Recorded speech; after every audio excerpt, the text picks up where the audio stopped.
But you're at least a Republican, so it would be good for you. Oh, you're not. Okay. Good afternoon. Oh, I guess I'm John Walters, Chief Operating Officer here at Hudson Institute. Welcome to the Stern Policy Center and today's event. We are honored to be joined by a good friend of Hudson, Senator Tom Cotton of Arkansas, a leader in the Senate, particularly on national security policy and today's topic concerning Chinese government's brutal suppression of the Uyghur population. Senator Cotton is an original co-sponsor of the bipartisan Uyghur Human Rights Policy Act, and he has been in the forefront of numerous efforts to counter the strategic and human rights challenges posed by Beijing to the United States, our democratic allies, and the broader international community. Most of you know Senator Cotton completed one term in the House of Representatives before entering the Senate 4 years ago. He is currently serving on the Budget, Banking, Intelligence, and Armed Services Committees. He's a combat veteran of both Iraq and Afghanistan and a graduate of Harvard College, Harvard Law School, and prior to his military service in the 101st Airborne, he clerked with the U.S. Court of Appeals. In addition to all that he has done serving his country already and caring for his young family, he has written a book, and actually he's written a book, which in Washington you can't take for granted when you read a book that's got somebody's name on it. But he's written a book coming out on May 14th, Sacred Duty, A Soldier's Tour of Arlington National Cemetery. It is about the cemetery's old guard, in which he served from 2007 to 2008. I strongly recommend an Amazon pre-order so that you will have a more meaningful visit to Arlington Cemetery this Memorial Day. Please join me in welcoming Senator Cotton.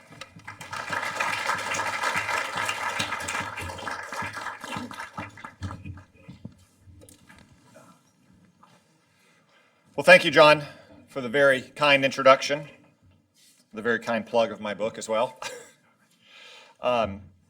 Thanks to Hudson Institute for inviting me to speak about China's brutality in Xinjiang province. It's always good to be back at Hudson. The Hudson Institute continues to host some of the world's most important discussions on topics of great concern to America and the world, and this event is no exception. That's because there's perhaps no greater threat to freedom today than the communist regime in Beijing. One observer described Chinese communism as a system where the average Chinese subject lives from birth to death under the eye of the state. Even when he is alone, he can never be sure that he is alone. Wherever he may be, asleep or awake, working or resting, in his bath or in his bed, he can be inspected without warning and without knowing that he is being inspected. Nothing that he does is indifferent. He has no freedom of choice in any direction, whatever. Actually, that's how George Orwell described life in Oceania in his dystopian novel, 1984. But it could just as easily describe life in China today. No one suffers the oppressive weight of Chinese communism more than the predominantly Muslim minorities of far Western China, especially the Uyghurs. At least 800,000 and possibly several million Uyghurs are currently detained in a modern-day Gulag archipelago, run by a different communist power, but no less wicked, atheist, and materialist. Xinjiang province is home to just 1.5% of China's total population, but 21% of China's arrests. It would be as if 1 in 5 arrests in America happened in the state of South Carolina. By some estimates, 1 in 10 Uyghurs is currently detained. Detention quotas for some provinces are higher still, at around 40% of the total population. Residents who've so far been spared these concentration camps are nonetheless subjected to Orwellian security and assaults on their privacy, religious faith, and way of life. The Chinese government is spending tens of billions of dollars on facial recognition, electronic spying, and coercive DNA collection to create a database capable of tracking a person's every move. That's the very definition of a totalitarian system, one that exercises total control over the person, down to the very strands of your DNA. I'm a member of the Congressional Executive Commission on China, a body charged with monitoring political and human rights conditions in that country. In the course of that work, the Commission often hears stories of men and women persecuted by the Chinese state. Last November, the Commission heard the testimony of a brave Uyghur woman and the mother of triplets, Mirgul Tursun. After living abroad for some years, Mirgul returned to Xinjiang with her 3 infant children in 2015. What awaited her was a nightmare. Almost immediately, Mirgul was separated from her children and detained, seemingly for no reason. When she asked what crime she'd committed, she received a telling reply: "You being a Uyghur is a crime," much like Oceana's terrible face crime. Mirgul described the horrendous conditions she and her fellow Uyghurs were subjected to in the re-education camps. By her account, 9 of her 68 cellmates died within the span of 3 months. They were starved, confined in tight spaces, injected with unknown drugs, and electrocuted, all while being forced to sing patriotic Chinese songs and repeat slogans like "Long live Xi Jinping," not unlike the Ministry of Love's indoctrination of Big Brother. In other words, they were being brainwashed, a term, I'll note, that originated with the Chinese communists during the Korean War. Eventually, Mirgul was released from captivity, but only after filming a videotaped oath where she was forced to lie that the police never interrogated her, never tortured her, never even detained her. Her captors sent her imprisonment and torture down the memory hole. Mirgul survived her treatment at the hands of the Chinese government, but her children were not so lucky. One died. The others suffer health problems to this day. What was left of the Tursun family fled to America, where the Chinese government continues to harass them right here on American sovereign soil, just as it harasses other Uyghurs who have defected to the free world. Beijing's crimes against a tiny minority in a remote land may seem excessive, but also distant from our concerns. Yet Xinjiang holds great cultural, strategic, and ideological significance for the Chinese Communist Party. So it's critical to understand the regime's motives and plans to see why it matters to all of us. Han-dominated China has always felt a deep insecurity and even fear about its western hinterlands, Tibet and Xinjiang. Indeed, the word Xinjiang in Mandarin actually means new dominion. And that's precisely how China sees it, as a new land to be dominated. China sees its giant western provinces as a critical buffer against rival powers. China also uses these provinces as a staging ground to project military and economic power into the heart of Eurasia. So ever since Mao took over the country in 1949, the regime has done everything it can to bring these territories to heel, not least by overwhelming and erasing the native minorities through population transfers. The regime has relocated millions of Han Chinese to Xinjiang and Tibet. Much like China's campaign of artificial island building in the South China Sea, its demographic transformation of the West is a way to create new facts on the ground. Today, the population of Xinjiang is about evenly split between Han Chinese and native minorities, but it may not remain that way for long.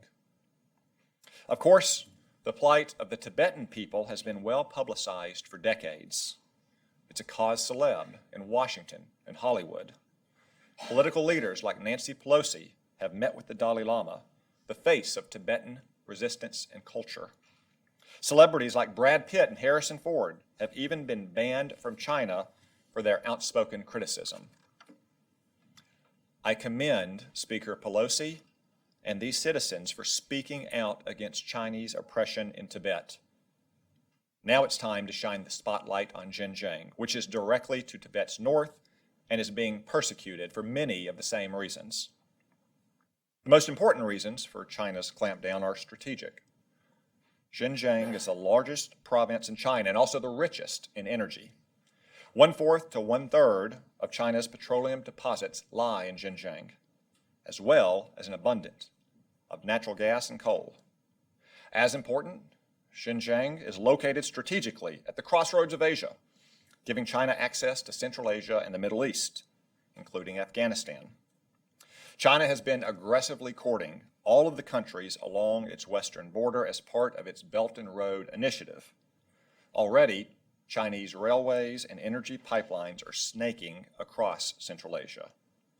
Xinjiang is the gateway to the Eurasian empire that China hopes to build.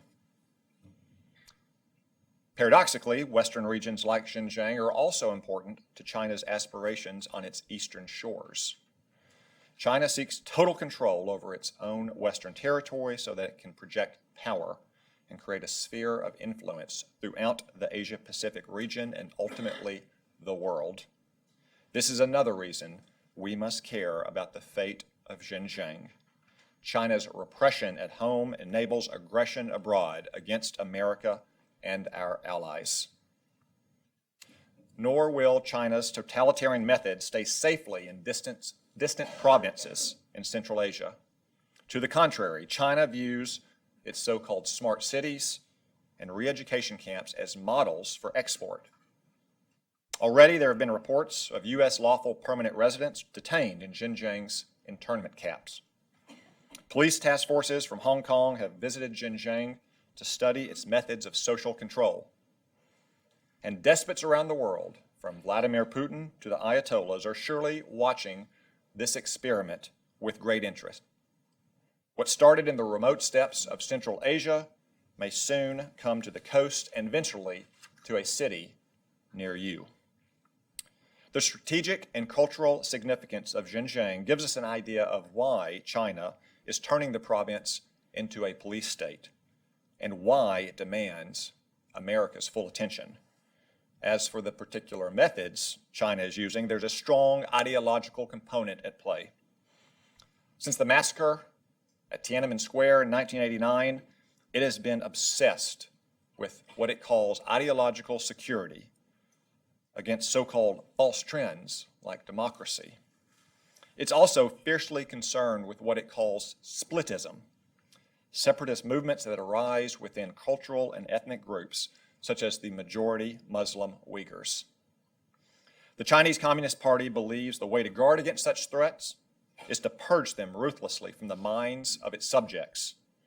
And that's precisely what we're observing in Xinjiang, where the Chinese government is steamrolling any sign of cultural, linguistic, and religious diversity and attempting to replace it with the deadening uniformity of communism.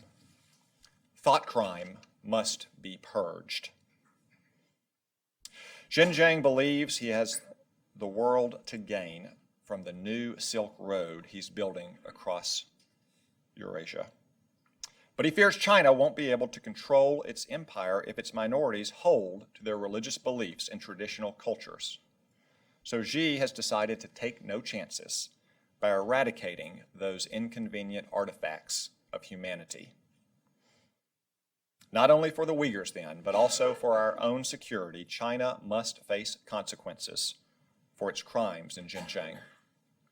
We ought to use the Magnitsky Act to impose sanctions on Communist Party officials who are orchestrating these crimes, especially Chen Guo, the Politburo slave master of Tibet and Xinjiang.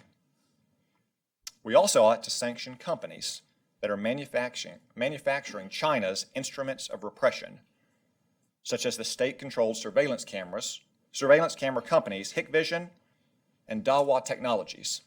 Just like their more famous telecom cousins, Huawei and ZTE, these companies are puppets of the Chinese Communist Party and the People's Liberation Army, and we ought to deny them access to Western markets.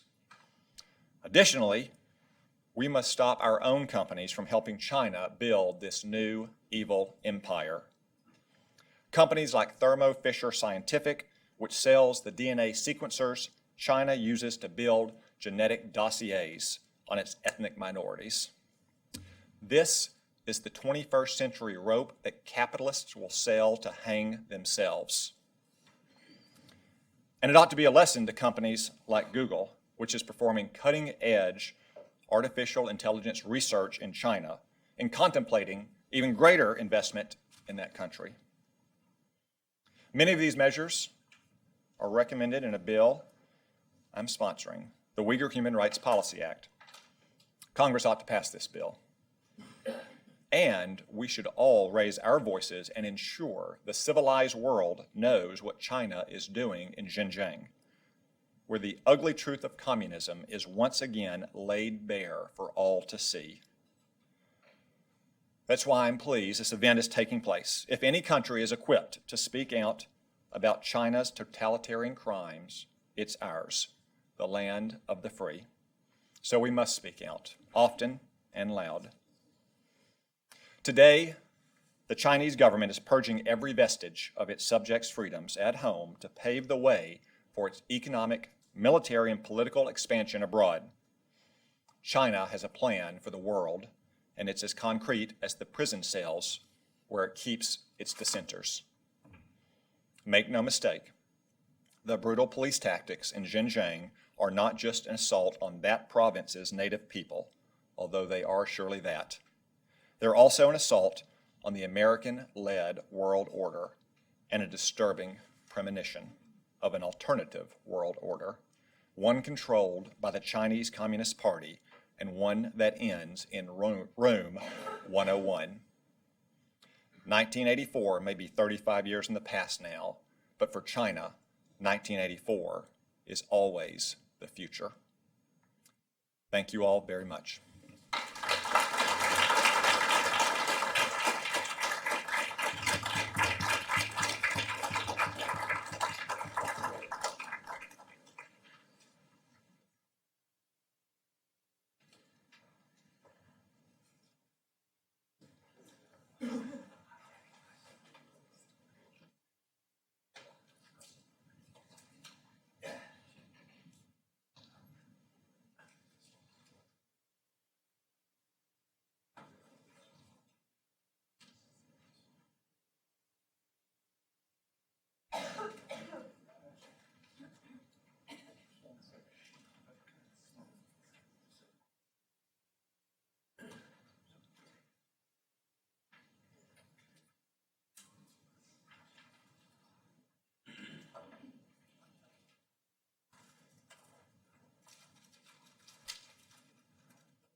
Thank you all for joining us today, and thank you to Senator Cotton for his leadership on this issue. I'm very happy to convene this panel. One of our speakers, Ambassador Curry, has been waylaid. I hope that she'll be able to join us in a few minutes as she makes her way over here. We started our series, here she is, in fact, Ambassador Curry. We'll get you a microphone in a moment. Thanks for being here.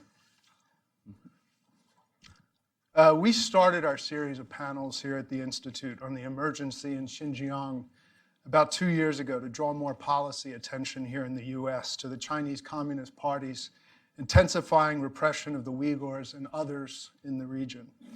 Since then, Xinjiang, as Senator Cotton had described, has become the most heavily garrisoned part of the PRC and a living Orwellian nightmare for the people who live there. As many as 1 million and probably many more Uyghurs have been detained in re-education camps while the Communist Party has been busy perfecting or attempting to perfect the world's most technologically advanced surveillance state. As Dolkan Issa and many others here today have tirelessly reminded all of us, the high-tech industrial scale of communist methods in Xinjiang may be new, but the intent behind it and the sources of PRC's conduct are not. The party's harsh treatment of Uyghurs and its bid to erase Uyghur Muslim and Turkic culture go back to the 1950s, when Maoist forces had annexed Xinjiang, making it a part of the newly formed Chinese Communist Empire. Now PRC is more powerful. Total control of Xinjiang has become essential to the Belt and Road Initiative and Beijing's strategic bid to give Eurasia and the world at large a new operating system, one that favors authoritarian powers and makes Greater Asia a safer place for the Communist Party to preserve its monopoly of power at home. The Uyghurs' plight offers us a cautionary lesson for what these ambitions may mean for the future of human rights and democratic norms and other populations who don't have governments that can protect them from PRC's excesses. We're here today to discuss recent developments in Xinjiang, where the crisis may be headed, and what liberal societies and others of good conscience might do to challenge the Communist Party over its egregious policies and actions. We also want to discuss the external ramifications of the PRC's total empire in Xinjiang. Indeed, the Communist Party touts its technologically enabled police state as a sort of model for other countries and for aspiring authoritarians elsewhere. This obviously has far-reaching ramifications for the new long argument that is now unfolding between open societies and the resurgent forces of authoritarianism around the world. I'm especially honored to be joined by all of our panelists today who have come in many cases from very far away and have run tremendous bureaucratic traps to be with us as well.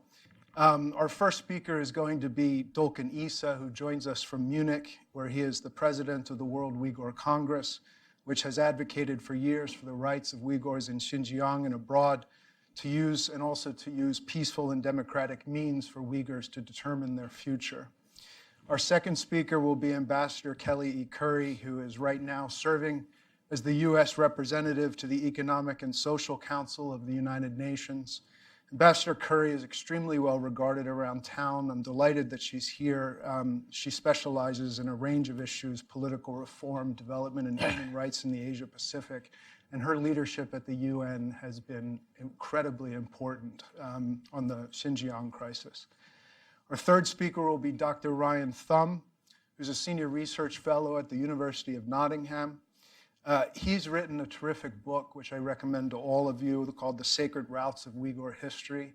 It's a historical work, but it involved an enormous amount of ethnographic field research in Xinjiang and in other places in China, and he is one of the leading experts on the situation in Xinjiang today. And finally, to speak about the external ramifications of the PRC police state, which is a subject that we've done a lot of work on here at Hudson Institute, we'll have Dr. David Schulman, who is currently a senior advisor at the International Republican Institute, where he oversees IRI's work addressing the influence of PRC and other autocracies on democratic governance globally. Dave had previously served as an East Asian analyst in the US government for nearly a dozen years, and most recently served as our Deputy National Intelligence Officer for East Asia at the National Intelligence Council.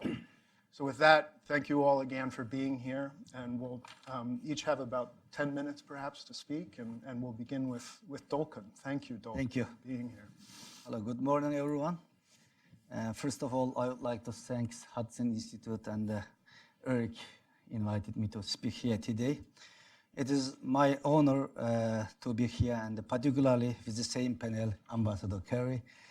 She did very excellent job and showed support to my participation in United Nations meeting last year in New York. So I would like to use this opportunity. I would like to express my deep appreciation to you. Thank you. The date of this event consists with very sad anniversary of the Uyghurs. Actually, yesterday, 5th of February, is 22 anniversary of the Gulja massacre, which was happening in 1997, 5th February in Gulja area, East Turkestan. So, and the peaceful demonstration among them Uyghur youth cracked down by the Chinese security forces. According to the Amnesty International report, more than 100 people were killed, around 400 Uyghur youth were injured, and thousands Uyghur were arrested. And according to the international and international Amnesty International and the other research centers saying later time is more than two, because of this participation of this demonstration, 200 Uyghur youths were death sentenced. Since then, we have witnessed several protests, uprising by the Uyghurs, and ongoing crackdown by the Chinese authority since 1997. The situation now is worse it has been in my lifetime. Particularly in the past 5 years, we have witnessed a strategy of the Chinese government shift to unapologetic cultural assimilation and the social re-engineering of the Uyghur people, particularly Xi Jinping, after Xi Jinping took the power. Everything that makes the Uyghur people unique, or language, religious, cultural, has been targeted. I don't speak much current situation today. Today is Senator Khatun. He explained very well what is going on today in Turkestan. I talk a little bit in the past, because repression and the problem of the Uyghur is not new. It has been done for many years. There is one policy of Chinese Communist Party towards the Uyghurs has never been changed. It is the assimilation policy. Sometimes Chinese government implemented this policy used with a brutal way and crackdown, and sometimes implemented is with makeup. But this policy has never changed. During the Cultural Revolution time, before the Cultural Revolution, after the Cultural Revolution, even today, Chinese government and continually implement this assimilation policy and the population transport to this area. 1949, when the Chinese Communist Army occupied Turkestan, that time only 3 to 4% Uyghur Chinese population holds region. Today is official number more than 42%. And different of period of time, Chinese government labeled the Uyghurs different of kind of label.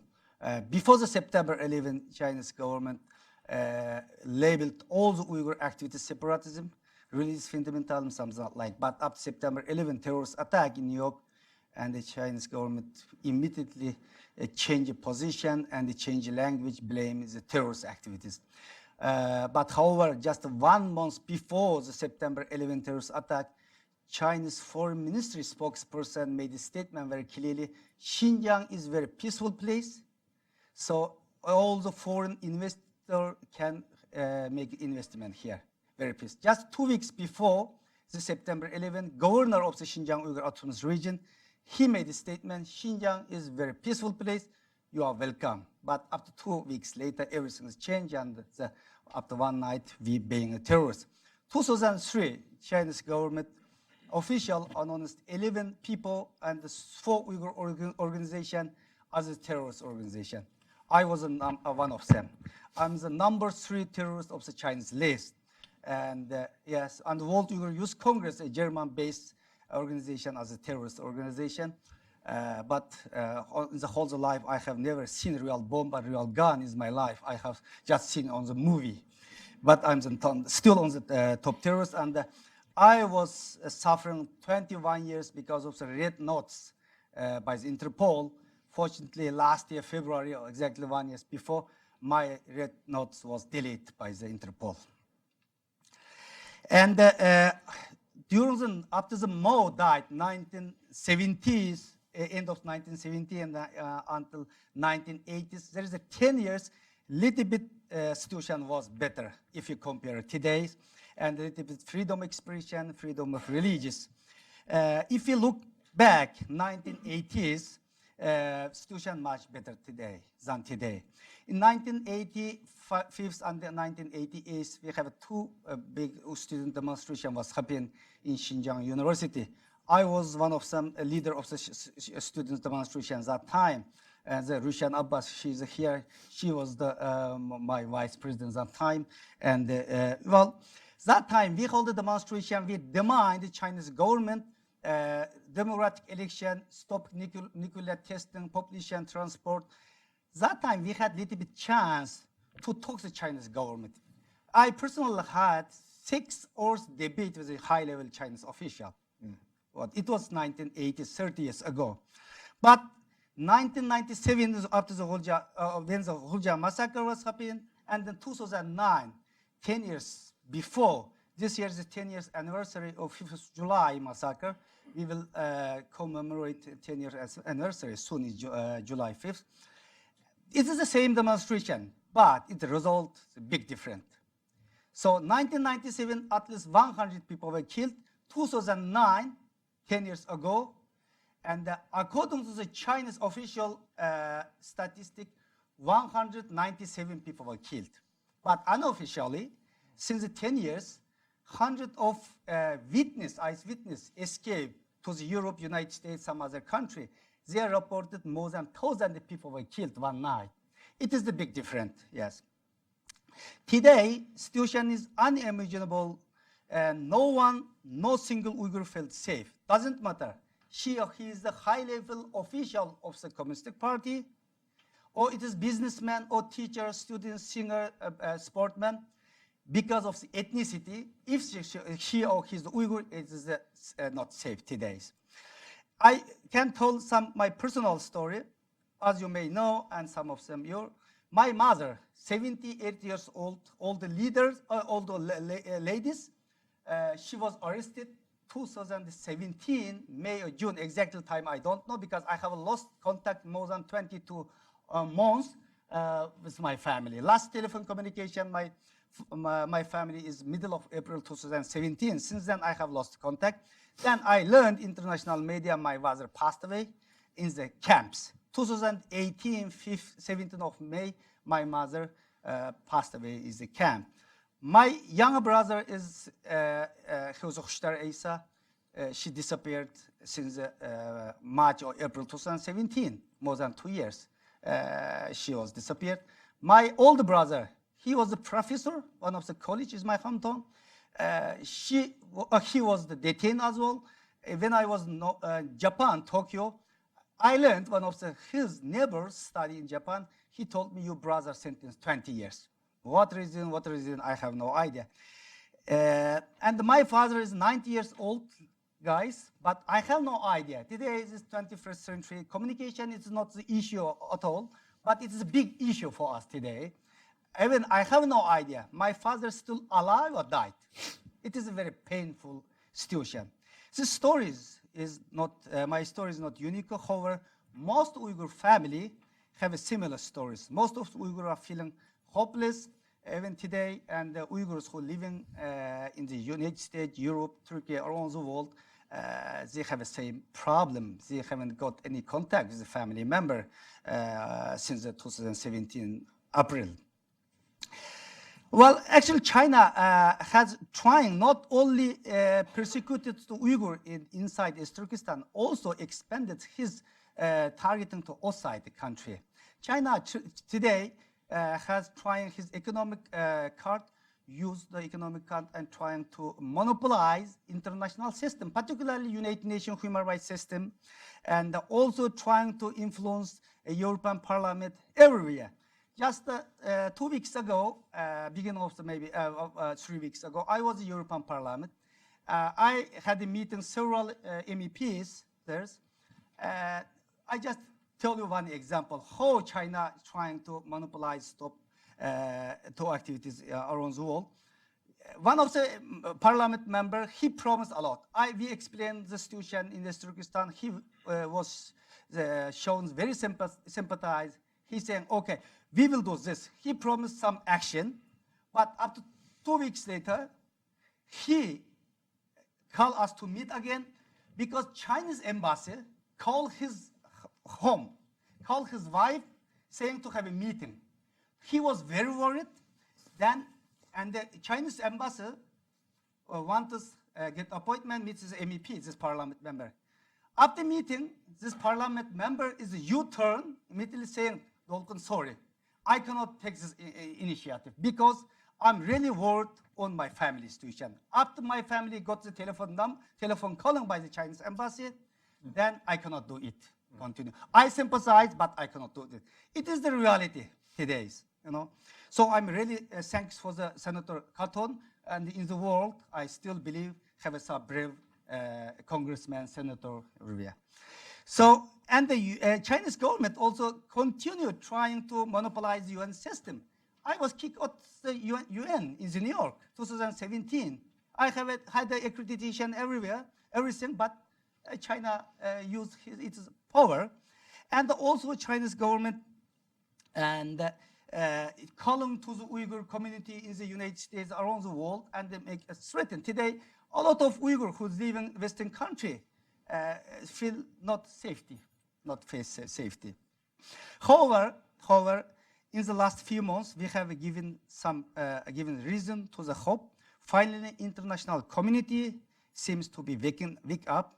In the UN, in the August, United Nations Committee elimination all racial discrimination and review the Chinese report. Then is a turning point. And after that, and the UN expert and several countries speak out on the Uyghur, particularly the concentration camp issue. And the UN working group enforce involuntary disappearance also contacts the Chinese government. High Commissioner for the Human Rights, Michelle Bachelet, also asks the Chinese government send some independent investigation to the camps. And UPR on China, Universal Periodic Review on China, was particularly a critical moment. More than 14 countries raised this issue, and strong made a statement asking Chinese government close down this camp. And the European Union also speak out on this camp issue. And the European External Service also raises camp during the European Union and the Chinese Human Rights Dialogue time. Germany, UK, and also a parliament, at the UK Parliament, German Parliament, Canadian Parliament was having several debate on this issue. Particularly in the US, we have seen a lot of support for the US Congress, US State Department, Vice President and Pence and Pompeo, and also US Senator Marco Rubio and Congressman Chris Smith really concerned on this issue and speak out loudly. It is bringing more moral support to the Uyghur people, because today it is, if the Uyghur people lost hope, then everything will be happen. Today, Uyghur people really need the moral support. In December, 15 states led by Canadian ambassador in Beijing sent a letter to the Chinese government to request a meeting with Xinjiang, but Chinese government denied it. But unfortunately, and the Muslim country were silent. But we are trying to doing some advocacy in Muslim country as well. Recently, just the beginning of the January, one delegation from the World Uyghur Congress or Executive Chairman Ömer Kanat and the Ilshat Esen visit Malaysia and Indonesia. They had very high-level official meeting with Malaysia and Indonesia. Now, and we have seen recently civil society and speak out. And some Muslim country also slowly is wake up. For example, Kuwait, several MEP parliament members also speak out Kuwait parliament recently. It is the hope, and we had also meeting Islamic Cooperation Organization. Well, civil society also very active, and just the Monday, 2 days ago, Human Rights Watch, Amnesty International, International Service on the Human Rights, and the World Uyghur Congress jointly organized a press conference in Geneva call United Nations Human Rights Council adopt urgent resolution and send some fact-finding mission to the China and to the Eastern Turkestan. Well, all these things was happening, but yes, today is, as I say, several countries, civil society, United Nations and the United States, and concerning this issue, but Chinese government never stopped it. As we see the satellite image, continue expanding this camps. So it is a time really take some action. So just the concern issue is not good enough.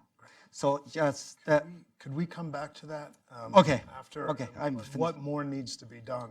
That really is a crucial. Okay, just last sentence. So, and why really we need, it is a time to and the whole world, particularly United States, and take action, lead, and show that it is leadership position to the other world.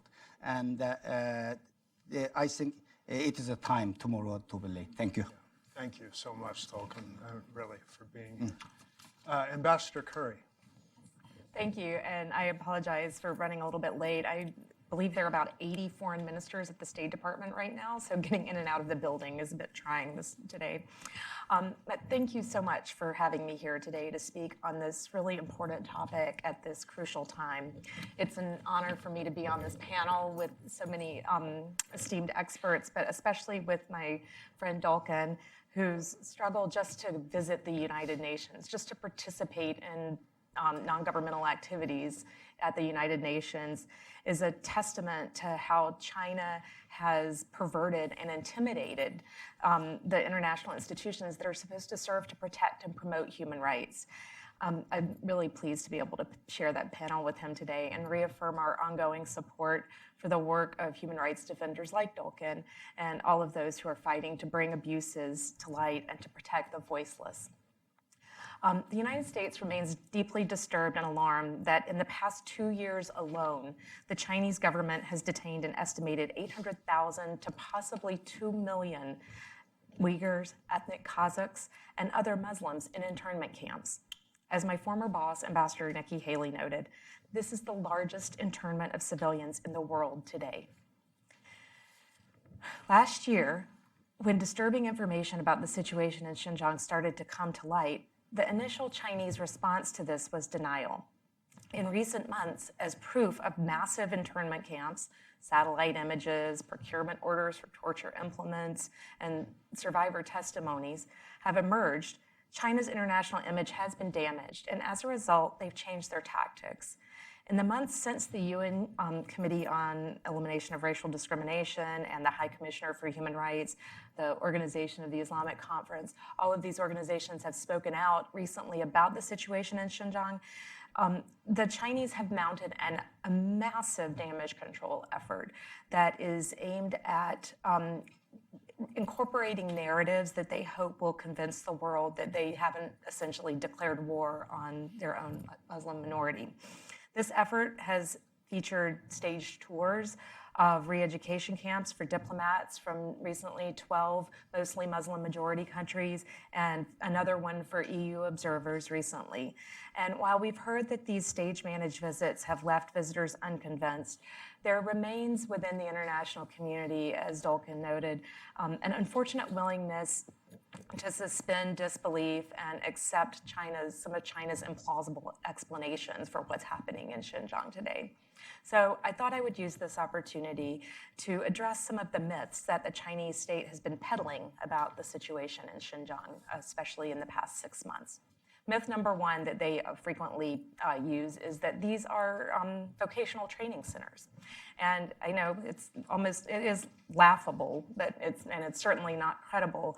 But the Chinese have consistently since about September, claimed that this network of massive barbed wire surrounded internment camps in Xinjiang are humane job training centers. These claims are obviously undermined by reports of brutal conditions in the camps and survivor testimonies, as well as by satellite imagery of the camps that reveal structures resembling prisons more than schools, and by the Chinese government's own procurement documents that call for barbed wire, batons, and other materials that are more suitable to prisons than schools. New evidence from commercial satellite imagery and official Chinese contracts indicate that large new camps are still being built, and reports of a system of forced labor are emerging from these camps. Former detainees have spoken of relentless indoctrination and harsh conditions. They report mandatory classes where detainees are required to recite communist slogans, sing songs praising the Communist Party and President Xi Jinping, and disavow their own cultural and religious beliefs. Failure to quickly learn these lessons leads to beatings, food deprivation, and sometimes formal prosecution on amorphous criminal charges. There are reports of the use of stress positions, cold cells, and sleep deprivation in the camps. We've also seen reports of other forms of torture or cruel, inhuman, or degrading treatment, including sexual abuse. Xinjiang's most prominent Uyghur intellectuals, some of whom once held party-vetted positions in top educational institutions or have studied and taught at top universities around the world, are among the targets of these vocational education centers. Why would internationally regarded professors with advanced degrees and other intellectuals need vocational training? Why would families be denied information about the whereabouts of their family members, their well-being, or for how long they will be held if they were simply attending vocational training programs? If these are vocational training centers, why are they surrounded by barbed wire? Why is the security sector so intimately involved in their construction and management? These are interesting questions. Myth number 2, Xinjiang's camps are an effective approach to fighting terrorism and extremism. Chinese authorities have alternatively claimed that what they are doing is no different from what Western countries are doing to fight terrorism and extremism, or they claim that they've discovered some new magical formula for effectively fighting terrorism through these camps and the assorted repressive policies that they employ outside of them. But history has shown that repressive policies and mass detention of the type that China is pursuing today in Xinjiang are more likely to spur rather than deter terrorism. In reality, China's brutal tactics are self-fulfilling. They are creating the very radicalism and violence that they claim to be tamping down. Rather than seeking to protect China from the threat of terrorism, Xinjiang's camps appear to be focused on trying to diminish the ethnic identity, religious belief, and nonviolent cultural and religious practices of their detainees. Reports from former detainees describe how detainees are forced to renounce Islam and their Uyghur identity and embrace the Chinese Communist Party and President Xi Jinping personally. For example, praying and using common Muslim greetings are forbidden in the camps. There are reports that authorities continually surveil detainees to prevent them from praying, even in their own beds in the middle of the night. Detainees are reportedly forced to eat pork and drink alcohol in violation of their religious beliefs. Women are forced to cut their hair and men to shave their beards. Some have reported being forcibly medicated with unknown substances. These tactics can only serve to further alienate the Uyghur people from the Chinese state and the majority Han ethnicity. We have consistently urged China to reverse its counterproductive policies that conflate terrorism and extremism with the peaceful expression of cultural identity, religious beliefs, and political views. Myth number 3, that Xinjiang residents enjoy, as Dolkan was saying, a peaceful life as a result of the Chinese government's ethnic and religious policies. As horrific as the situation inside the camps is, life in Xinjiang outside the camps is not much better for everyday people. The Chinese government in Xinjiang is engaged in an Orwellian effort to monitor every aspect of Uyghur life and members of other Muslim minority communities. They are not particularly subtle about it either. The pervasive surveillance system in place across Xinjiang today has been described as an open-air prison. Checkpoints restrict access to neighborhoods, and there are security cameras everywhere, including in mosques, pointing at both the congregation and the imam. At the same time, thousands of mosques have been shuttered or destroyed. Uyghurs are singled out for constant police checks of their phones and their identifications, while non-Uyghurs are left alone to go about their business. Uyghurs are not allowed to engage in traditional cultural practices, including burials and other ceremonies.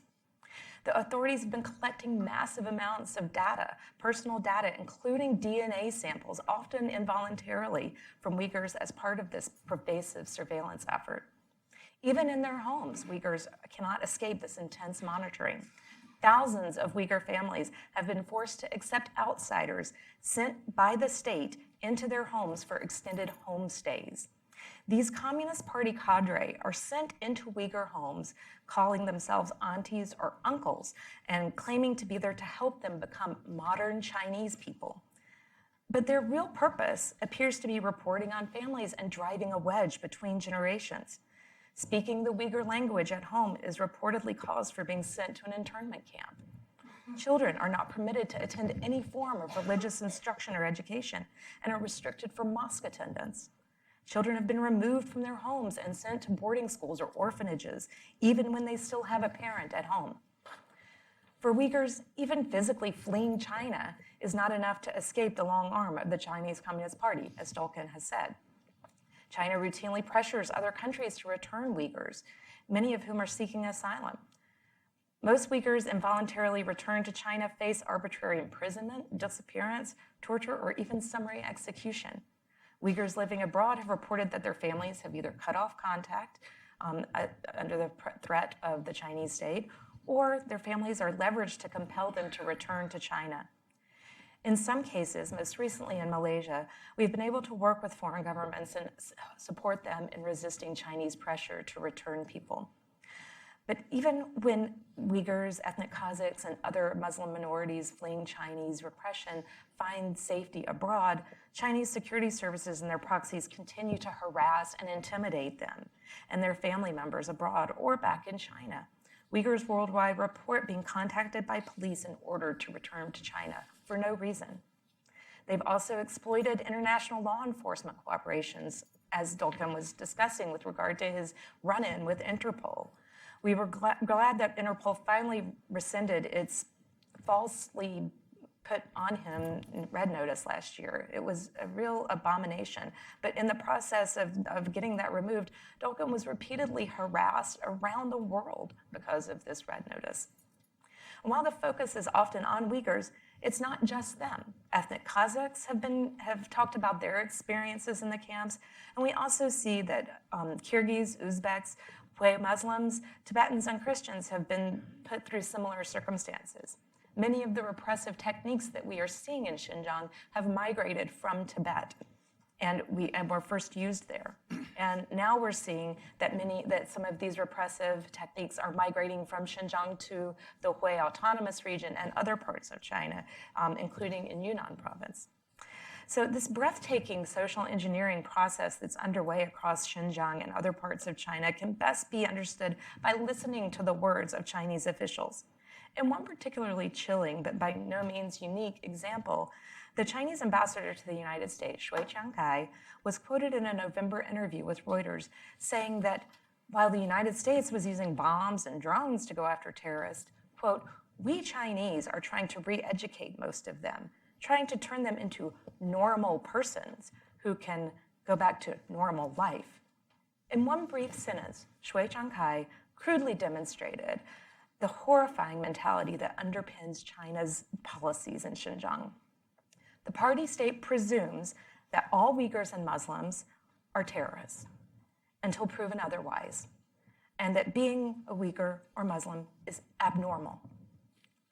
Myth number 4, the United States and the international community are not speaking out in the face of China's abuses.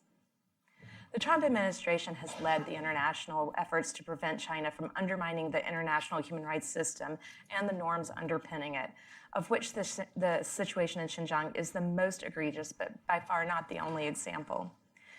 We have called on foreign governments to join us in this cause. We are working hard to build a broader coalition of like-minded states. Ambassador Haley has spoken publicly about the situation in Xinjiang, including during the International Religious Freedom Ministerial last year and during a recent speech to the Chiefs of Defense Conference. I've personally raised the issue at the UN, both directly with Chinese counterparts and in multilateral fora. In November, the United States and more than a dozen other countries expressed our alarm at the Chinese government's worsening crackdown on Uyghurs, ethnic Kazakhs, and other members of Muslim minority groups in Xinjiang at the Universal Periodic Review, UPR, of China. In addition to these multilateral efforts, we're also working with our allies to ensure that the United States is not alone in speaking out. Canada, the EU, Australia, Japan, and other governments have condemned the situation in Xinjiang. Many of their parliaments, like the US Congress, have likewise facilitated public debates on Xinjiang and urged policymakers to take action to address these abuses. We are working with a number of like-minded majority Muslim countries as well to engage them and encourage them to stand up for the basic rights of their co-religionists in China. We are also directly raising this issue with our Chinese interlocutors at the highest levels. Secretary Pompeo spoke about this issue in no uncertain terms alongside his Chinese counterpart at the Diplomatic and Security Dialogue in Washington, D.C. last October. The Secretary underscored that, quote, the United States is unequivocal when it comes to human rights, and urged the Chinese government to treat its people with the respect and dignity that every human being is entitled to. Vice President Pence has also spoken out clearly on the abuse of the abuse of Muslims and other minorities here at the Hudson Institute. And we're doing more than speaking out. The administration's also developing a whole-of-government strategy to address the campaign of repression in Xinjiang. Elements of this strategy could include using a number of tools to promote accountability of Chinese officials for human rights abuses, efforts to prevent China's use of U.S. goods and services to perpetrate its egregious activities in Xinjiang, and strengthening our diplomatic and public diplomacy efforts throughout the world, not just here at home and in the West. The State Department, as part of an interagency effort, has conducted outreach to U.S. and Chinese companies with business in Xinjiang to encourage them to undertake human rights due diligence and safeguards in efforts to ensure their commercial activities don't contribute to China's human rights violations. The State Department has also met with members of the Uyghur diaspora and coordinates with U.S. law enforcement agencies to address the harassment of Uyghurs here in the United States. In response to the conditions in Xinjiang, we've seen a growth in the number of asylum seekers from Xinjiang seeking refuge outside of China for fear of persecution, torture, or worse. U.S. embassies are providing assistance to survivors of Xinjiang's camps. In addition to consistently urging them to join us in pressing China to end its campaign of repression, the department has engaged dozens of foreign governments to successfully prevent the refoulement of dozens of Uyghurs and other members of Muslim minority groups whose lives or freedoms would be threatened on account of their religion, or where there are substantial grounds to believe they are in danger of being subjected to torture. In conclusion, I want to make clear that we will continue to call on China to end these counterproductive and abusive policies, free all of those arbitrarily detained, and cease coercion of members of its Muslim minority. Forcing China to confront and defend its repressive policies is an important first step. But if we are to fundamentally change China's behavior in Xinjiang, the international community must act together. In order to limit or halt China's campaign, we need united global action, including and especially from Muslim-majority countries, to promote accountability for those who commit human rights violations and abuses in Xinjiang and elsewhere. Thank you again for giving me this opportunity, and I look forward to the discussion and answering questions, talking more about what we can do to build that coalition. Thank you.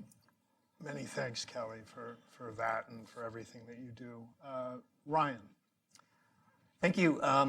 Thank you all for coming, and thank you for inviting me to join this panel. It's a pleasure to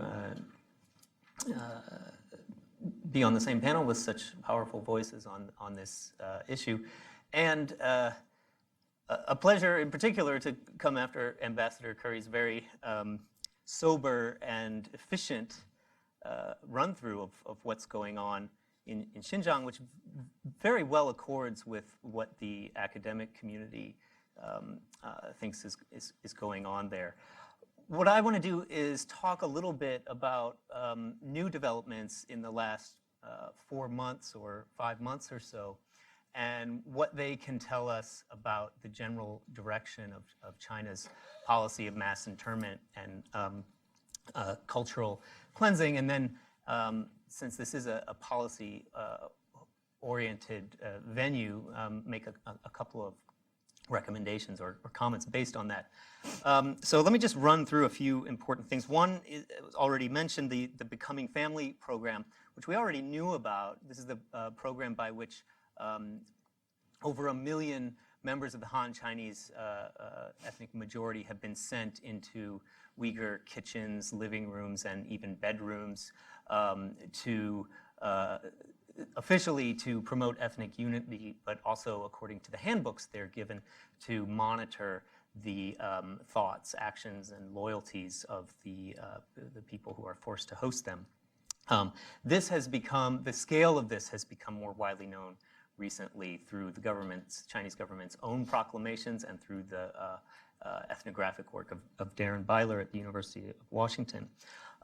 Another thing that I think has been an important development was the October appearance of legislation at the regional level, which mentioned the internment camps. Now, it did not provide any legal system by which humans could be put into the camps, but it did mention the construction of a camp system, thereby not necessarily legalizing the system, but giving it an identity in Chinese law.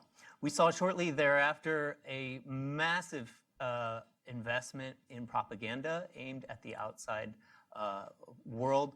This comprised both the alteration and dressing up of kind of Potemkin village model camps and videos shot in these model altered camps and distributed worldwide, and also the diplomatic tours that Ambassador Curry mentioned.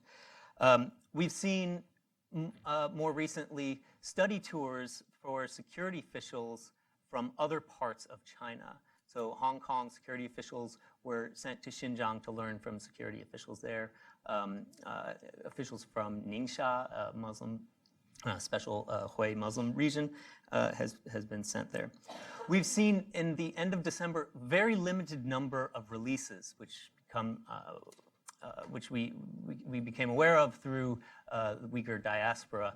This is maybe on the order of hundreds, maybe over 1,000, generally elderly people who are released from the camps into house arrest.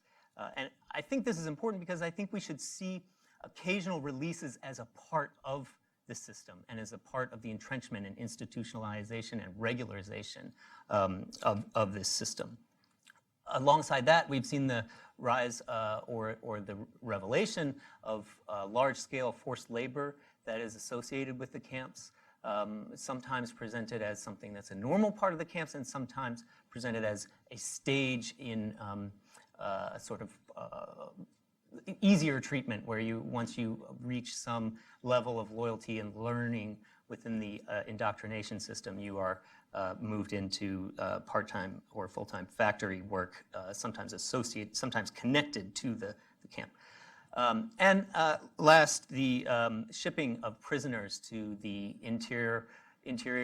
The number of credible reports has been growing steadily of thousands, tens of thousands, most likely, of Uyghurs who are shipped under cover of darkness and with great secrecy from Xinjiang to other parts of China. What I think most of these have in common, perhaps excepting the Becoming Family program, is that they suggest an entrenchment of the system, a formalization, entry of the system into explicit discussion at a formal level, and the entanglement of Xinjiang's internment camp system with institutions in the rest of China. And as Ambassador Curry mentioned, this has gone on alongside the continued construction of camps. The lesson I take from this is that the outcry from the US, Canada, and Europe has not made much of an effect on the decision-making of the Chinese government so far. And the US, in fact, has been a leader in that outcry. Although I have to say, for the most part, what we've seen are words and not actions.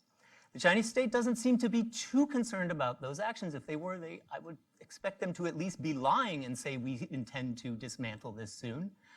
They haven't even gone that far, much less taken any concrete actions. So where have we seen any kind of reaction that suggests concern from the decision makers who insist on perpetuating this system? The one place I see concern is in their targeting of which kind of diplomats they have brought on the tours of the camps. And those have, until the recent tour for European ministers, those have been representatives of countries in the global south, countries particularly in Asia, and for the most part, Muslim majority countries. This seems to be where the Chinese state is concerned. So let's look at these two things together and make some hypotheses. I think what we see when we see the entrenchment combined with the focus on these countries from the global south is that if change is going to be made, it's going to have to be, as Ambassador Curry said, it's going to have to be part of a unified international outrage. Now, what can the U.S. do to be a part of that? One thing I think is important, and fortunately we haven't heard too much of this potential mistake yet, is if we really care about the suffering of the Uyghurs, and the Kazakhs and the Kyrgyz in China, and the attempts to re-engineer their culture. And if we care about the spread of that kind of system, which we see occurring to other parts of China and the potential for it to spread to other parts of the world. If that's what we really care about, I think it's important to decouple this from geostrategic considerations.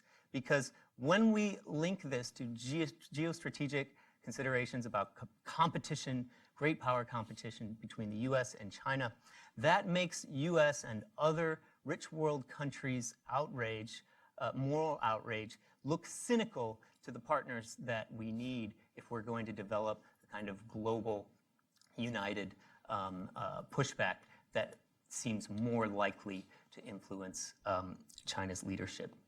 The other element of this, I don't want to suggest that America's voice is not important. It's not sufficient, but it is absolutely necessary.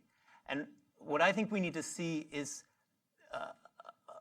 a much stronger and more action-oriented response from the US. The Indonesian government is not going to stick its head up and be the most powerful voice on this issue. We need the US to come out strong, for example, at the very least, enacting Magnitsky sanctions, which the US has done for in many other cases, including the Chinese government, and is strangely not actually pulling the trigger on now.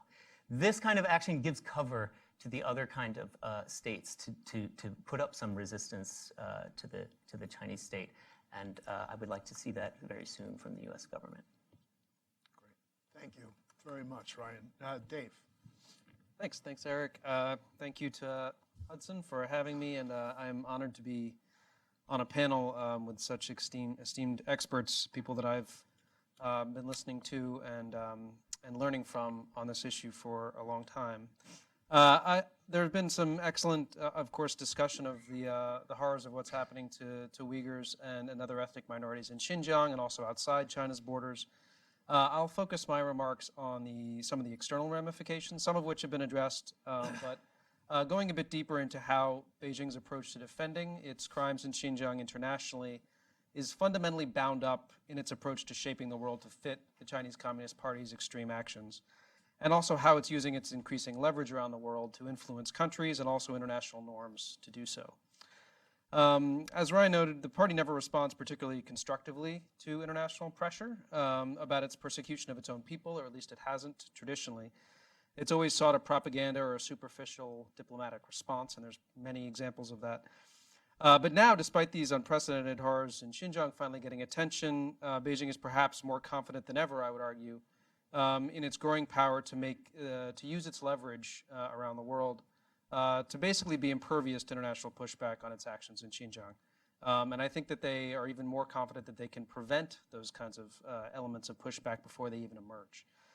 So first I want to discuss a little bit how and why the party is using that growing power on this issue, focusing on Xinjiang's role in the Belt and Road Initiative and how that drives China's response to what's happening in Xinjiang externally, and the success that they're having in creating what is thus far, I would argue, an underwhelming reaction to the crisis. And then in particular look at how the CCP is doing this through its influence in individual countries and in multilateral bodies. And then close with a bit of a discussion about how this is really a key fundamental test of whether the international community is going to tacitly accept the party's inhumane behavior in an age where China really has unprecedented leverage around the world.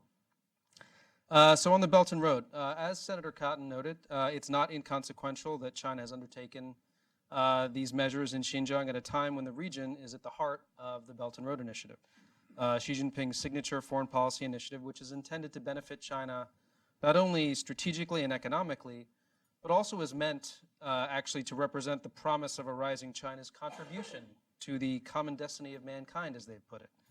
The Belt and Road is, of course, supposed to help develop Xinjiang itself, linking it to its neighbors and ultimately to Europe. But it's also seen as a hub of the whole initiative by Beijing. For example, Chinese official press has trumpeted Xinjiang as the logistics hub of the BRI, noting things such as the Train Logistics Center in Xinjiang, which started in 2016, but has already gone from only 4 international lines to now trains operating once per week to trains departing now on 19 lines covering 24 cities throughout Asia and Europe. China's trying to make the Urumqi an international airline hub as well, with the NDRC, that's China's main economic planning body, in November approving more than $8 billion in an airport expansion plan for that airport, with a goal by 2030 of having more than 60 million passengers a year going through that airport. We see Xinjiang in official media being regularly hyped as this hub that is going to drive what they do in Belt and Road elsewhere. The China Daily recently had a commentary of Xinjiang being noted as a crucial gateway, not only in the region with the 7 neighboring countries, but also with Europe and beyond. So there are big hopes that the party is placing on Xinjiang, I would argue, as the hub of BRI. This is despite the fact that China's current economic slowdown is disproportionately affecting Xinjiang, where fixed asset investment has been down by 1/4 year-on-year in December. And in the latest GDP target numbers came out, they slashed them down to 5.5% compared to what it was supposed to be 7%, making it one of the slowest growing regions in China. But as attention to what China's doing to the Uyghurs in Xinjiang builds, the party faces a problem, right? Because Beijing has to ensure that its propaganda line about the Belt and Road turning Xinjiang from a remote border region into a gate opening to the West, and as something that is promising for all of mankind and raising all boats and all of that. They want that to be the dominant narrative rather than Xinjiang representing the inhumanity at the heart of the Belt and Road and as its logistics hub. And this is at a moment when there's already significant pushback building on Chinese financing and business practices in many Belt and Road countries, where now we're having the camps in Xinjiang tied to the Belt and Road, and that could put the entire initiative, I would argue, in a very different light, very negative light, and give very different meanings to what China has promised, particularly, as has been noted, in the many Muslim countries in Asia that are central to the Belt and Road success. So given the leadership's focus on ensuring BRI's success and their apparent determination to continue their oppression in Xinjiang, as we've heard from others, the party, I would argue, is doubling down on its efforts to shape the international narrative about what's happening in Xinjiang and how China and the Belt and Road in particular will benefit Xinjiang and the world. In Muslim countries in particular, I think it's most notable that many of these countries that are critical to the success of Belt and Road and might be expected to strongly criticize what's happening to their fellow Muslims in the west of China have remained relatively muted in their reactions, as Dolkin and others have noted.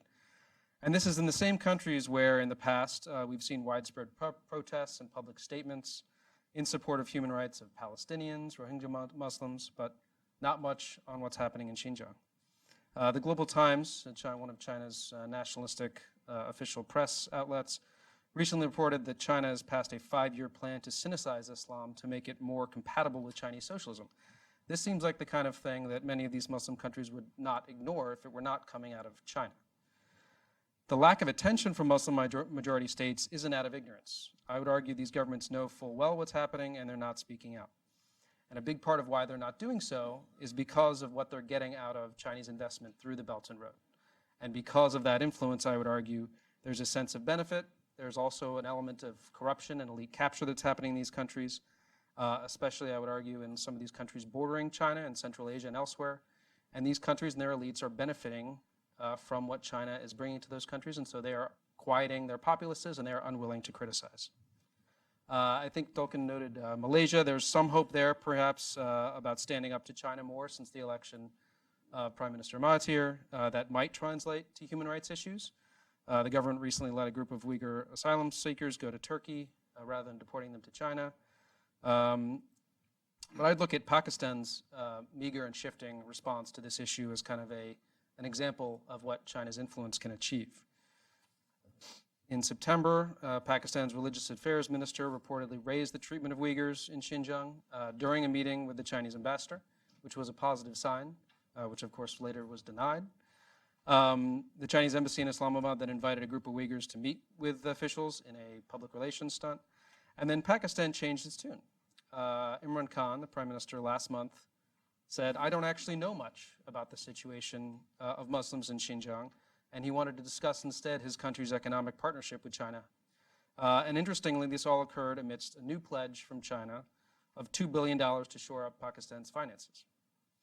And just late last month, a senior Pakistani diplomat offered up a staunch defense of China's actions, and that diplomat had in late December joined this guided tour that we've discussed in Xinjiang that Beijing organized for diplomats and journalists from 12 countries, Russia and a bunch of countries from Asia, most of them with large Muslim populations. Regardless of whether these sorts of visits actually convince anyone, I think they're meant to give an opening for countries like this where they are beholden to China to endorse China's position when they're already predisposed to do so because it's in their interests. Meanwhile, as Tolkien mentioned, the Organization for Islamic Cooperation, they've spoken out on Palestine, Yemen, the Rohingya crisis, but have remained mostly silent on what's happening to Uyghurs since 2009. Although they did note in December disturbing reports of a crackdown and hope that China would address the concerns of Muslims.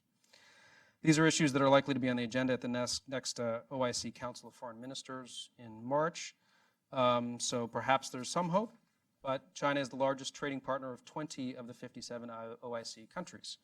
So I'm not terribly optimistic that we'll see a drastic change. We've discussed a bit the lack of action among Western governments up to recently. That does seem to be changing with, in part, U.S. leadership. Recently, the camp issue, I think, has raised more awareness among Western governments, certainly, and the threat of real action seems to be affecting China's calculus. This is probably what has prompted a notable shift in China's PR strategy over the camps from silence to trying to get ahead of the story with an unapologetic defense based primarily on the supposed need to, of course, fight terrorism and set up vocational training and whatnot. And of course, we've had further PR stunts such as the EU delegation that was mentioned. I think a lot of these efforts, the visits, the PR efforts, they may seem kind of clumsy and we can try to laugh about them, but actually I think the point of what the party is doing is they're muddying the issue and then they're coming at it from various angles.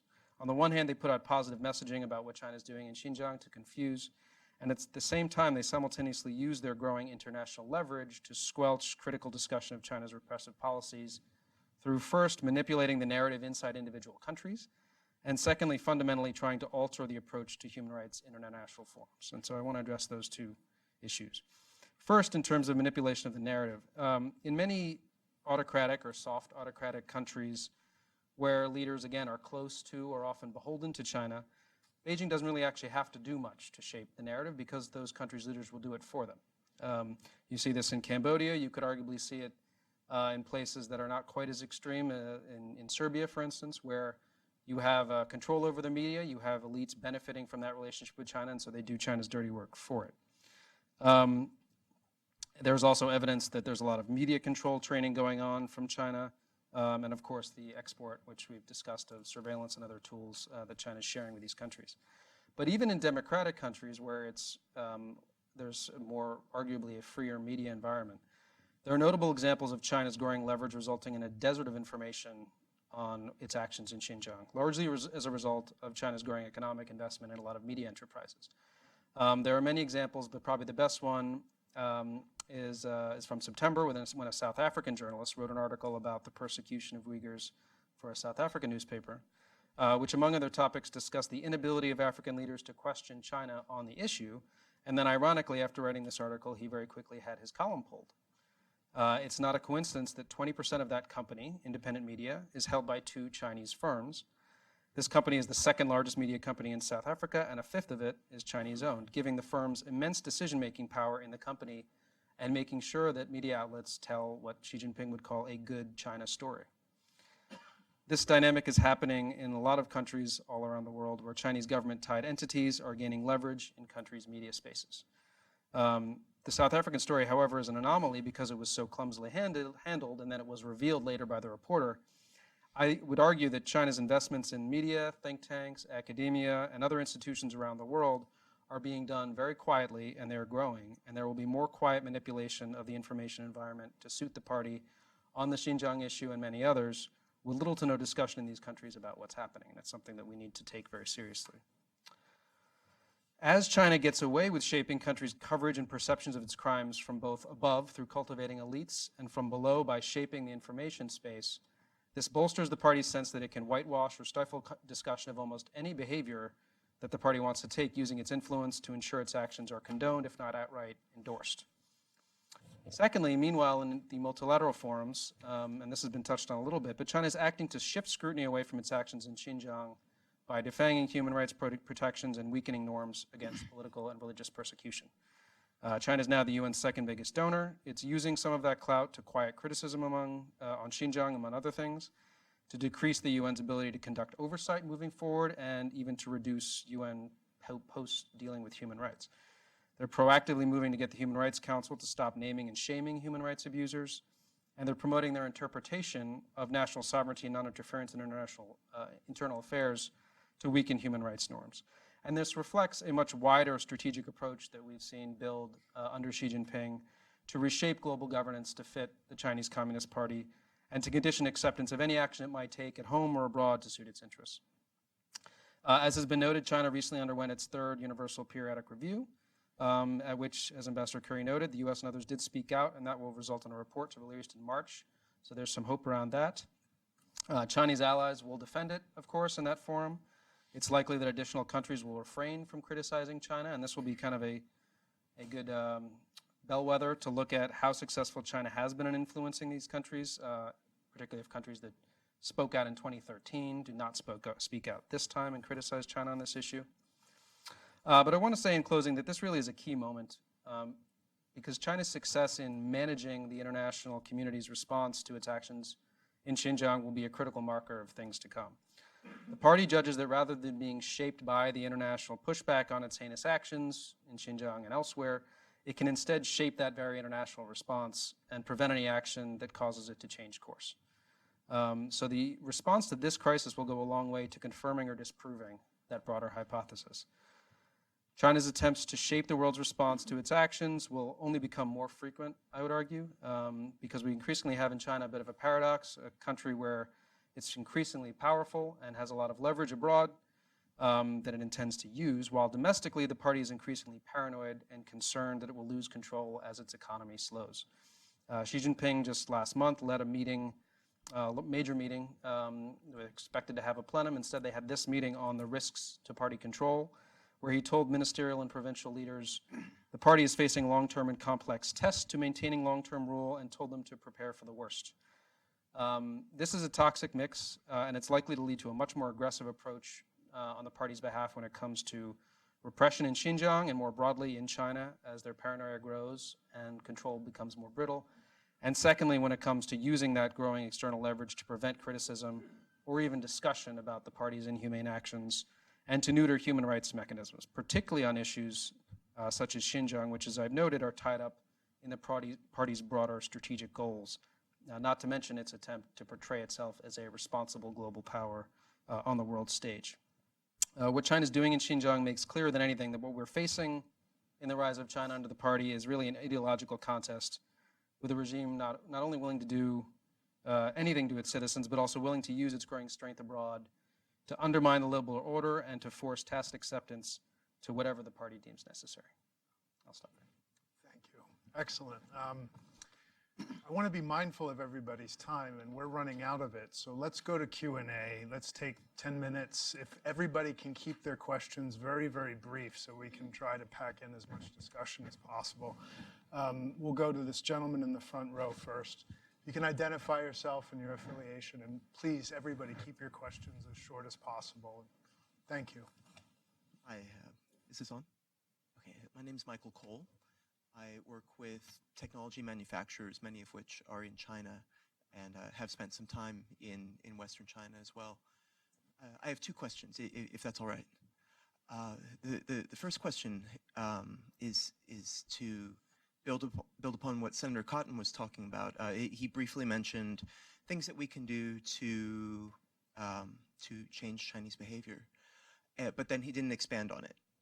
So I wonder, Ambassador Curry in particular, not to put you on the spot, but I wonder what can be done with American policy to inflect Chinese behavior, Chinese government policy, without constraining commerce. And what I have in mind in particular is the Export Administration Regulations and the ITAR. What are some of the ways that we can use those policies to target these behaviors? The second thing, I've traveled a bit in Shanxi and Xinjiang and Qinghai provinces, and I've seen different kinds of things being done related to what you're talking about. So I was surprised that the other two provinces weren't mentioned at all today. Do you find any illuminating comparisons and contrasts between the ways that Tibetan Buddhists and Muslims are treated and the things that the Chinese government does in the Western provinces? Thank you. Kelly, do you want to take that first question? Yeah, I'll take the first one. A lot of these, the regulations that you refer to are primarily administered by the Commerce Department and the Treasury Department. So we have been working interagency with our partners at those departments and also in a very active dialogue with Congress, with interested members of Congress on what we need to be doing to ensure that U.S. producers and U.S. technologies are not being used as part of the apparatus of surveillance and repression in Xinjiang. And we've, as I mentioned in my remarks, been engaged in a very active dialogue with producers, with U.S. And even with Chinese companies to try to make them aware of the dangers of what happens with products in their supply chain and discourage them from engaging in activities that we think would help support the repressive apparatus. It's an interagency process, it's iterative and it's ongoing, but we do have a very active dialogue with the Hill in particular about whether the tools we have are adequate, what we need, and how to apply the tools that we do have. It is something we are actively discussing.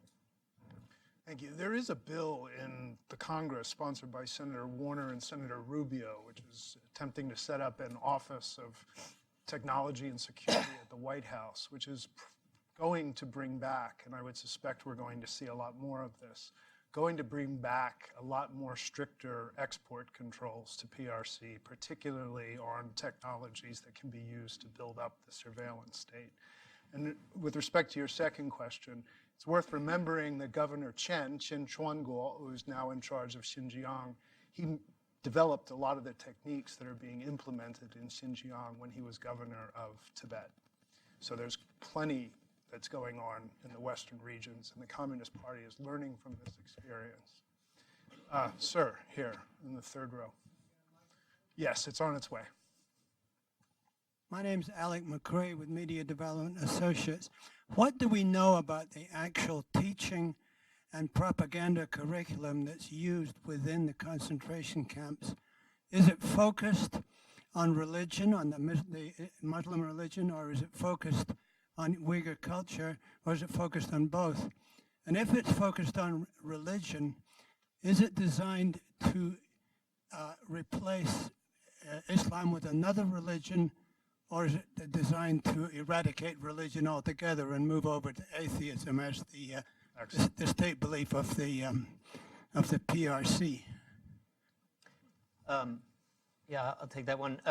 We don't know a lot of detail about the curriculum in the camps, but I would say generally that it seems like what they're forced to study, aside from the Chinese language, is sort of up-to-date propaganda, up-to-date ideology, Xi Jinping thought. We have reports of, alongside that though, of instruction in the Confucian three-character classic, which has been used to educate people in Confucian values for centuries. So this seems to be a and then to your question about religion per se, there are several people who have been in the camps have reported that they have been either forced to denounce Islam or to refrain from Islamic gestures and statements. So, for example, we have more than one report of people being told that rather than saying, as people usually do at the beginning of a meal, Bismillah, in the name of God, that they should say some sort of greeting or thanks to Xi Jinping. So in some way, Xi Jinping is kind of replacing the religion, you might say. Yeah, I'll leave it there. Volkan, do you have a brief response? Yeah, is actually in the camps and peoples have been faced for indoctrination, political indoctrination, and the brainwashing also, and self-criticism. You have to, and it's also and express loyalty to the Xi Jinping and the Communist Party. So, and there is also physical torture and the mental torture, both sides. And actually, for the religious, of course, today there is not access any religious freedom, any kind of the activities. Even you cannot say Salam Alaikum. Even you cannot give the Muslim name your baby and then your baby. So actually, this religious persecution not only for the Uyghur Muslim today, and all kind of Chinese Christian, Tibetan Buddhist, and Falun Gong, and the Uyghur Muslim, all has been targeted by the Chinese Communist Party. There's a cult inside the party that can't countenance the existence of higher principles. Above it. Miss. Thank you. I'm Jean Nguyen with Voice of Vietnamese Americans. This question is to Ambassador Curry. At your level, what do you think we can do to suggest to President Trump at the coming meeting with President Xi, soon be coming? Would you put in a word, Ambassador Haley and Secretary Pompeo, put this on the table with President Trump? Because obviously this issue doesn't just include the human rights, but it also includes a lot of trade issue, balance of power with the Belt and Roads and everything else. But we most importantly worried about the Uyghurs. Over 2 million of them are being eliminated. And I must say that this also being applied to neighbors country, including Vietnam. We've seen a lot of it happen in Vietnam at a lesser degree, but China is using the same tactics everywhere else. So it's a big concern.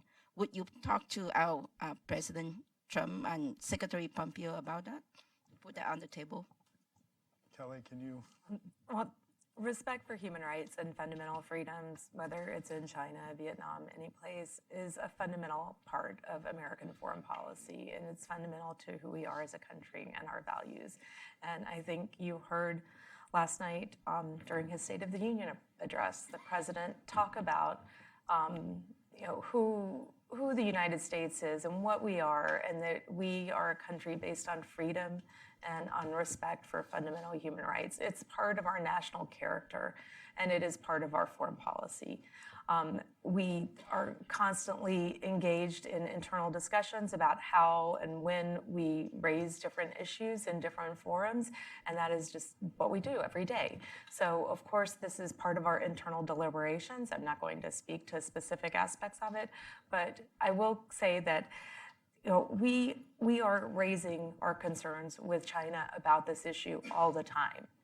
And this is something that we do at all levels, all the time. This is not a one-off thing. So I'll just leave it at there. Sir, here in the third row.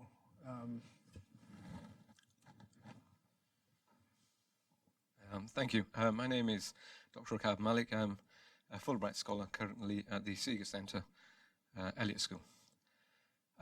Just a brief question, or shall I say a critique maybe, partly, within the question.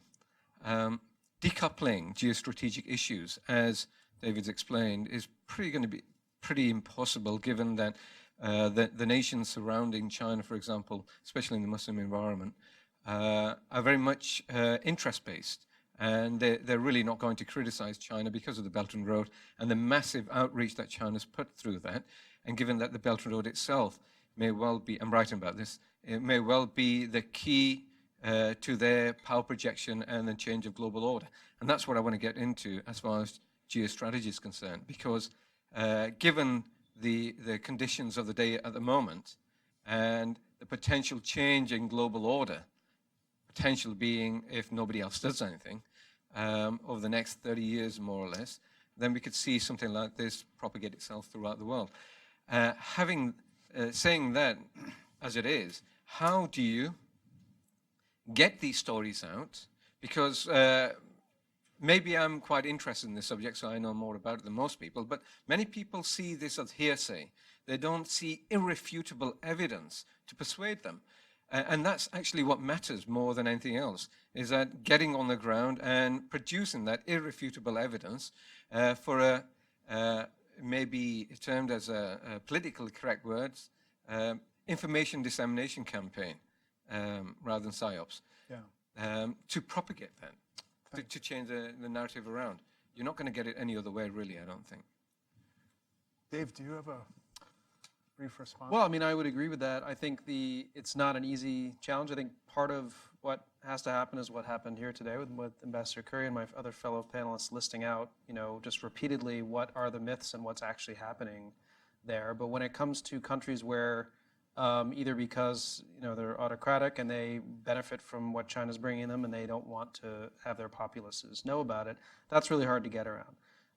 What we're doing at IRI is actually trying to deal with some of the aspects of China's information manipulation or sharp power in developing democracies, to spread kind of an understanding of how China operates and how China exerts influence in a lot of these countries, and therefore to make sure that number one, people are aware of what China's doing in their country, and then giving them the tools to report about it and talk about it. And so I think, as I mentioned, this example in South Africa, that was unusual because it was something that came to light. But that sort of thing is happening all the time. And so I think, the goal number one is to really have more transparency and really to shine a light on what China's doing in a lot of these countries to quiet any sort of criticism about party behavior, whether it's in Xinjiang or elsewhere.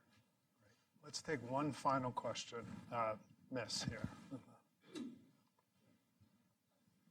Joanne Young, the co-chair of the Republican National Lawyers Association. Historically, with racist authoritarian regimes, a precursor to this kind of persecution, even genocide, is a indoctrination of the population, the country's population, a misinformation campaign. And I'm wondering if you can comment on what the Chinese people have been told and what they know, realizing it's an authoritarian regime that sort of controls the media. But what, if anything, they understand about what's going on with the Uyghurs, and also whether there are any openings in the international community for, through the internet, through other means, to get the word out to them about what their government's doing. Great question. Dolken, do you want to address that? Well, today, as I said, is before, and that this communication is not the issue for the world, but for us, it is not only what is going on in the camp, even we don't know really what's going on outside the camp as well. So all the media was censored and controlled by the CCP. All the media in China is a propaganda machine of the Chinese Communist Party. So, and the whole world knows very little information. Even I told, and I don't know what's going on in my family as well today.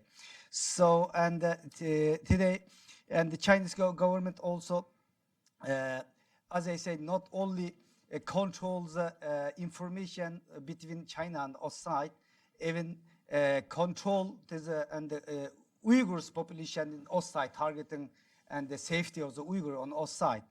So, and we have really little information on this. But however, it is already 2 million people in the camps, more than maybe 3 million people in the camp.